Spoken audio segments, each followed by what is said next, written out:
All right, let's dive right into this explainer and unpack what is honestly a massive paradigm shift in how true wealth is actually built. We usually think of wealth as something that starts in a bank account, right? But the source material we're exploring today suggests something entirely different.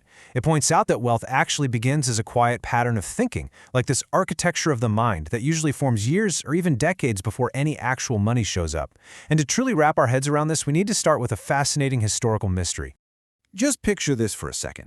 It's the 1840s, and there's a 13-year-old Scottish immigrant.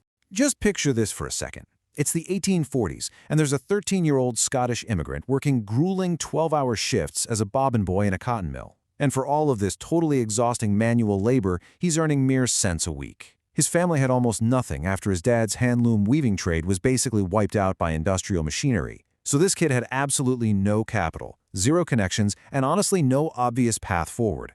Now, that same boy, Andrew Carnegie, sold his steel company for the modern equivalent of.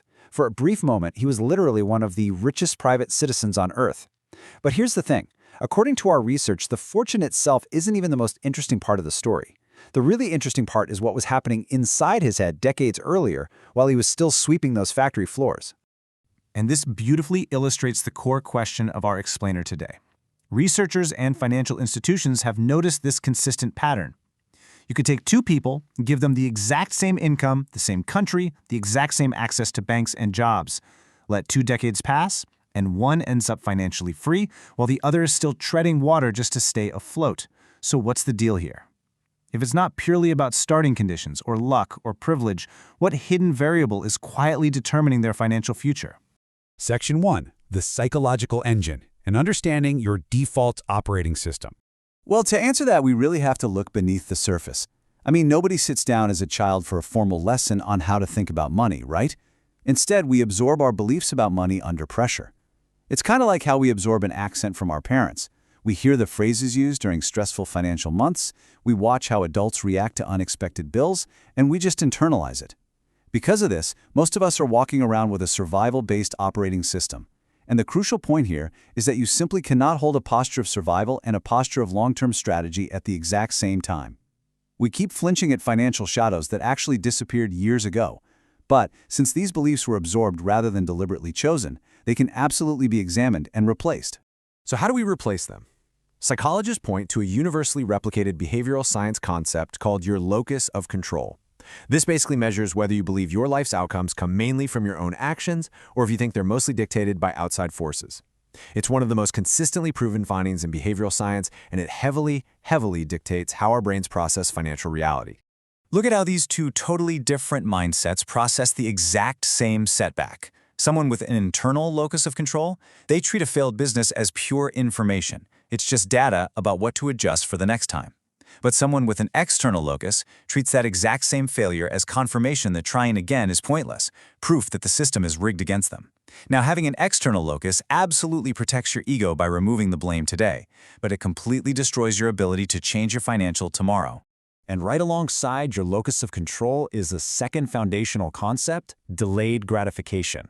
You've probably heard of Walter Mischel's famous 1960s Stanford marshmallow studies. While later research added some nuance about environment and trust, the underlying concept has held up beautifully across decades of data.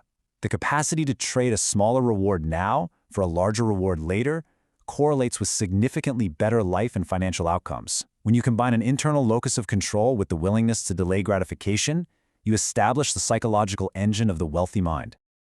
Section 2. Proof across eras. Let's look at how this pattern transcends centuries. Let's dive into the historical data and see how this builds across completely different economies and industries. I mean, is this just a story about an older, easier era, or does it hold up today? The pattern is absolutely undeniable. Whether it's Carnegie in the 1840s using scraps of free time to obsessively learn new skills, or Warren Buffett buying a modest house in Omaha in the 1950s and just staying there, or Walmart founder Sam Walton driving a basic, ordinary pickup truck long after becoming a billionaire. Different eras, different economies, entirely different starting points. But the underlying operating system of intentional delay remains exactly the same. They treat money as a tool to direct, not a reward to immediately consume.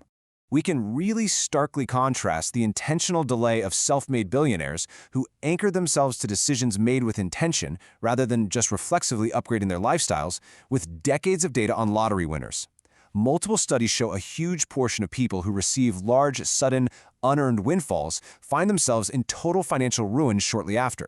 The money wasn't the problem. The problem was that they received the money without ever upgrading the underlying thinking required to actually protect it. Which brings us to a pivotal and kind of surprising realization. The sheer amount of money you receive has very little predictive power over whether you actually stay wealthy. What reliably predicts wealth is the mindset handling that money. So if mindset is the deciding factor here, why doesn't everyone just upgrade their thinking? What's actually standing in the way? Section 3. Practical habits to adopt and seeing the blueprint in practice. The really good news is that these mental shifts aren't secrets. They aren't locked behind some expensive paywall. They show up in distinct, highly practical, everyday habits that you can start applying immediately regardless of what your current income is. The first habit is categorizing money the very second it arrives. For most people, income goes into a single mental bucket, money to use. But for those who build lasting wealth, income is automatically split. They shift to carving out a building portion first, often just through simple automation, before they even think about consuming. The enjoying portion is strictly whatever is left over after the building portion is secured. The second habit directly leverages that internal locus of control we talked about earlier. It completely flips how you process setbacks.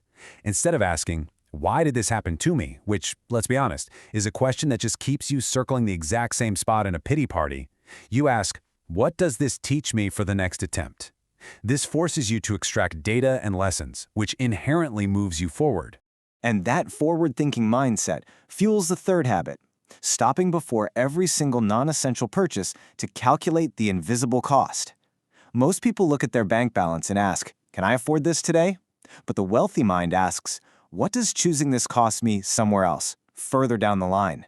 It makes the invisible long-term opportunity cost visible.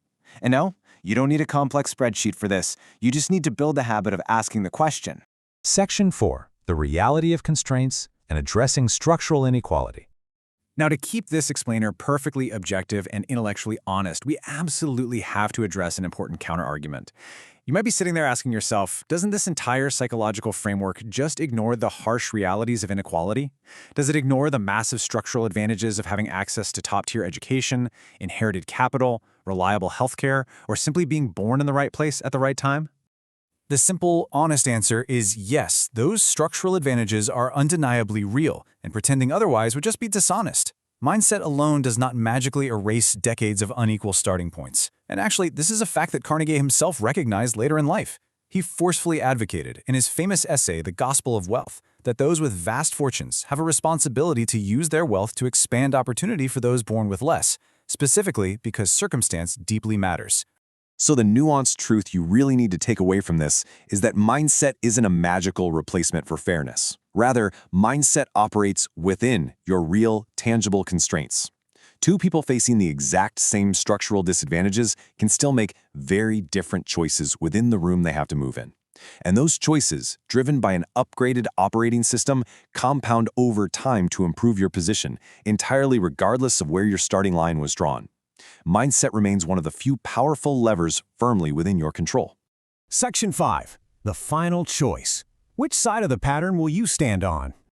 And this brings us completely full circle. From the boy sweeping the factory floor in Pittsburgh to the farm boy buying a modest house in Nebraska, we see clearly what we should take away from all this source material. The gap between those who build lasting wealth and those who don't is determined by which side of this pattern you choose to stand on. True financial independence isn't reserved only for those with a head start. It belongs to anyone willing to adopt this quiet, incredibly powerful pattern. A willingness to delay gratification, a profound sense of extreme ownership over your outcomes even when things are incredibly difficult, and a strict habit of treating your money as a tool to strategically direct rather than just a reward to mindlessly consume. Remember that 13-year-old bobbin boy in the 1840s had absolutely no capital and zero guarantees of success. But his upgraded way of thinking outlasted every single disadvantage stacked against him. The thinking came first, the money came later. So, I'm going to leave you with this provocative thought to challenge your own operating system today. Examine the financial beliefs you are acting on right now. Ask yourself, are they actually true and serving your future? Or are you just repeating them because they are comfortable and familiar? If this explainer shifts how you approach even one financial decision today, well, that shift is worth more than a single paycheck ever could be.